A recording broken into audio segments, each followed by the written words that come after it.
You've been told the same story for decades. Humans are the enemy.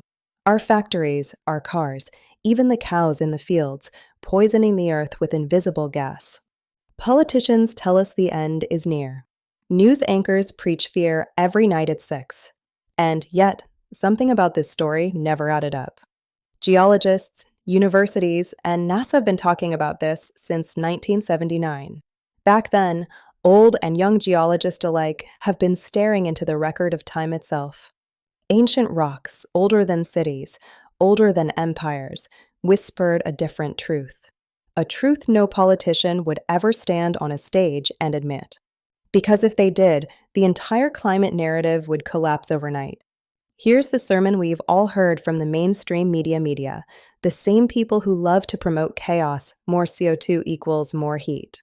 Humans are to blame. Unless you pay more taxes, shut down industries, and hand over control to regulators, we're doomed. But we at What We Weren't Told want to ask you something. If that were true, then why does the Earth's own history tell us the opposite?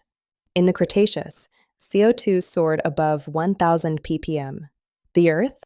Green, teeming with life. In the Jurassic, the same story, jungles, dinosaurs, abundance. In the Triassic, CO₂ hit 2,000 ppm, and life was flourishing, not dying. Today, we're at 440 ppm, and yet we're told this is catastrophe. Do you see the contrast? History says abundance. The narrative says apocalypse. Both cannot be true. So what's really happening? Here's the part the sky is falling, politicians and the suck-up media puppets don't tell you. Yes, CO₂ is rising. But NASA knows over 90% doesn't come from you, or me, or the cows. It comes from the oceans. Oceans hold CO₂ until they warm. And right now, they're warming. But they're not warming from the top, like greenhouse gases suggest. They're warming from below. Glaciers aren't melting because the air is hot, they're melting from underneath. Heat is rising from deep within the Earth, from tectonic shifts, from mantle cycles that surface about every 12,500 years. Volcanic eruptions increase, earthquakes spread, and the oceans exhale. So no, your car isn't driving this story. The planet itself is. Narrative says more CO₂, higher temperatures, period.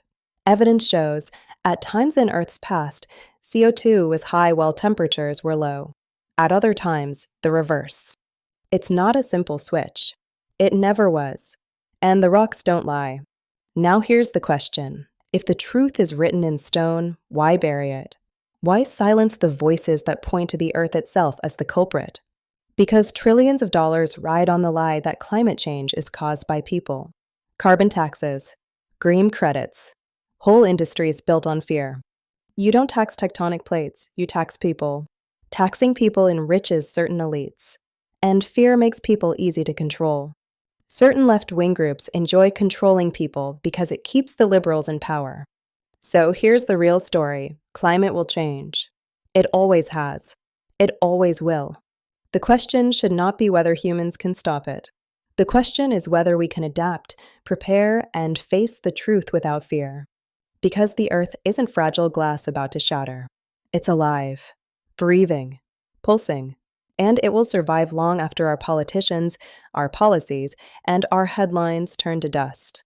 This has been What We Weren't Told. Because the truth matters even when it's inconvenient, even when it's buried deep in the earth. If tonight's story shook you, share it. Like it, subscribe. Because the more you know, the stronger you are. Stay safe. Stay curious. And remember, knowledge is armor.